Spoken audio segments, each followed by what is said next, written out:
the Deputy Head of Public Service and Coordinator of Multi-Agency Enforcement, the Principal Secretary, State Department for Trade and Enterprise Development, represented by Dr. Bruno Linyiro, the Chairperson, Board of Directors, Anti-Counterfeit Authority, Ms. Flora Mutahi, Deputy County Commissioner, Kiambi Kimathi, Team Mayor, Country Director, Representative Mr. Eric Sirade, Board members of the Anti-Counterfeit Authority, invited guests, ladies and gentlemen, good morning. First, I would like to thank you all for honoring our invitation to attend to this year's World Anti-Counterfeit Day. The World Anti-Counterfeit Day is globally commemorated to raise awareness of the negative impact that the counterfeit goods have on our health, safety, and to national security.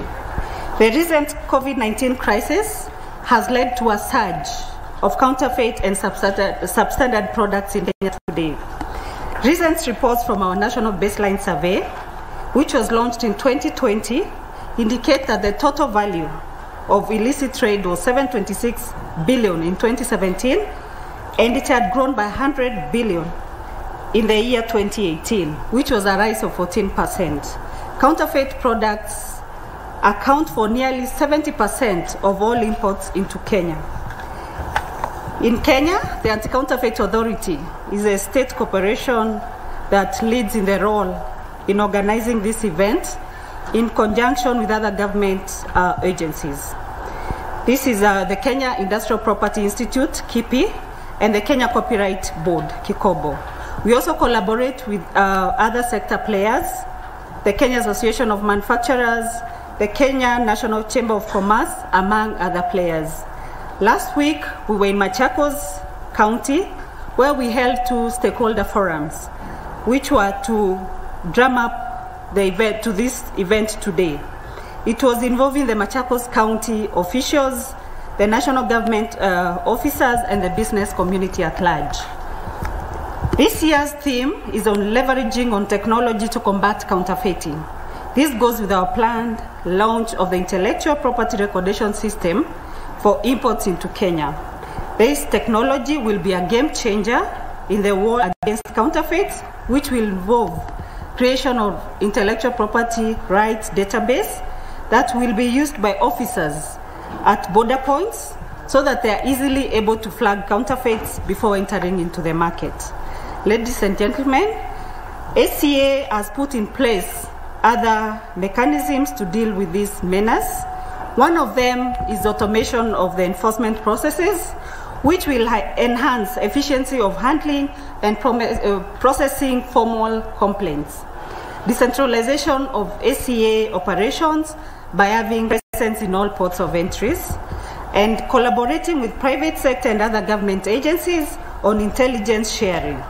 We will also look at compounding of offenses to ensure quicker resolution to IPR disputes which arise from time to time. I would like to take this opportunity to appreciate Trademark East Africa through the country director, Mr. Ahmed Farah, for the support offered in undertaking the National Baseline Survey on counterfeit and illicit trade, development of the National Observatory, and the Anti-Counterfeit Integrated Management System. We appreciate our chief guest, Mr. Wanyama Musiambo, the Deputy Head of Public Service and Coordinator of the Multi-Agency Collaboration Against Illicit Trade, for being with us today.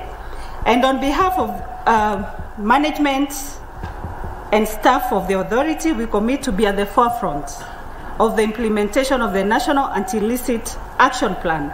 And I call upon all state agencies and private sector to strengthen their role in this regard. Thank you very much, and karibuni tena to this event. In this fight against illicit trade, fighting counterfeits, we have been very, very aggressive, particularly since the year 2018, when none other than His Excellency the President directed that for us to be able to achieve the envisaged for manufacturing to get to 15% GDP by the year 2022, we had to address the issue of illicit trade much more aggressively than hitherto. And from that time, the Executive Office of the President acknowledges the importance of the World Anti-Counterfeiting Day to inform about the reality and the consequences of trade in counterfeiting. We recognize this day because counterfeiting and illicit trade is a matter of public interest and public concern, since it has multifaceted effects on each one of us, on every individual, every organizations, and even governments all over the world. Kenya's development priority areas and preparedness include that Kenya, like any other economy, is facing the wrath of counterfeiting and illicit trade.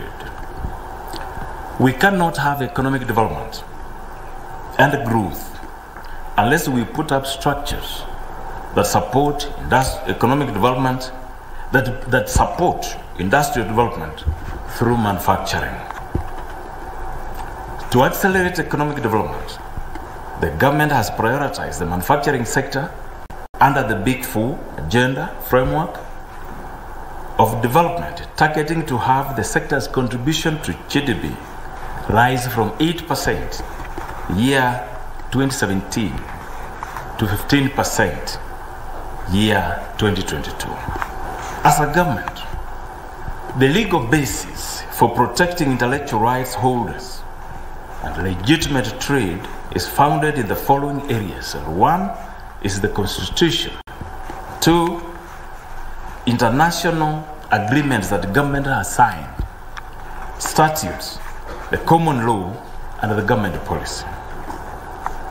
The Kenyan Constitution, under Section 45, obliges the government to protect and enforce intellectual property rights.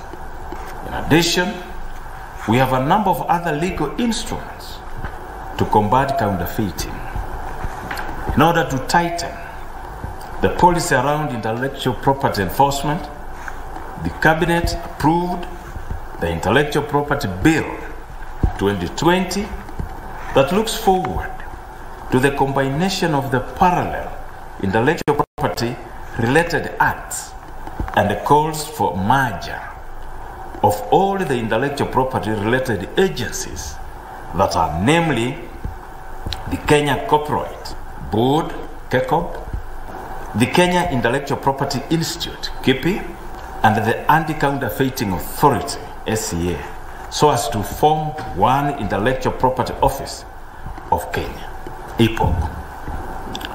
Together with this, Kenya is a member of the World Intellectual Property Organization and the World Trade Organization, and is a signatory to various agreements and treaties, and several other major international and regional intellectual property conventions, like the African Regional Industrial Property Organization. These memberships indicate the commitment of the government towards protection of intellectual property rights. Today, 4 years ago, His Excellency the President directed the formation of a multi-agency task force to combat illicit trade that was embedded later on in a national action plan against illicit trade. The action plan was to address the challenges faced by the manufacturing sector and the genuine traders due to illicit trade, and furthermore, substandard goods posed health and safety risks to our consumers, and very importantly, the loss of government revenue as a result of tax evasion. Multi-agency team managed to seize goods worth over 3.0 billion and confiscated goods worth over 13.3 billion. Today, going by this year's theme, leveraging technology in the fight against counterfeit trade, the intellectual property rights Recordation aims to prevent counterfeit imports by developing an IPR database for goods to be imported into the country and using that database to be able to check imports for counterfeit goods.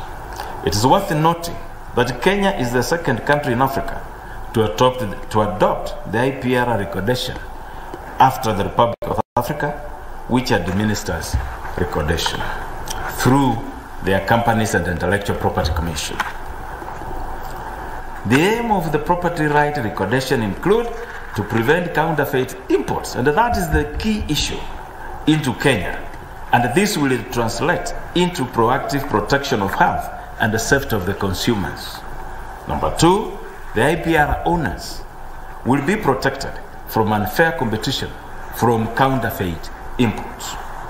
Traders and importers will have a platform to confirm the genuineness of goods prior to importation, and this will in turn cushion them from law enforcement consequences such as seizures and prosecutions. The Anti-Counterfeit Authority remains committed to protecting the public from harmful counterfeit products and goods. SCA continues to enlighten the public on the dangers of counterfeit goods through sensitization and training forums. Therefore, I want to assure you that the Kenya government is fully committed and has remained steadfast in providing an enabling business environment for the realization of economic growth and economic development.